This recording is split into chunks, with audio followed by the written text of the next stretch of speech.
The first thing I'm going to do is install the handle. They've got this protective pin that needs to be removed before. And then the handle itself, as you can see, there's only one way it can go on the shaft. Just like so. Alright, so I'm going to remove the pin. Just take a pair of pliers and pull it off.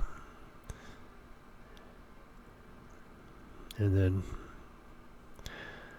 then we can put the handle on. And once you get it on there, you're going to push it all the way back. It takes a little bit of pressure until it clicks.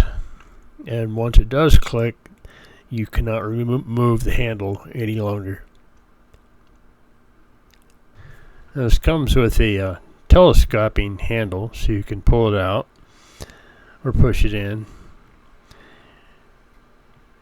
just for your own comfort when you're out on the water.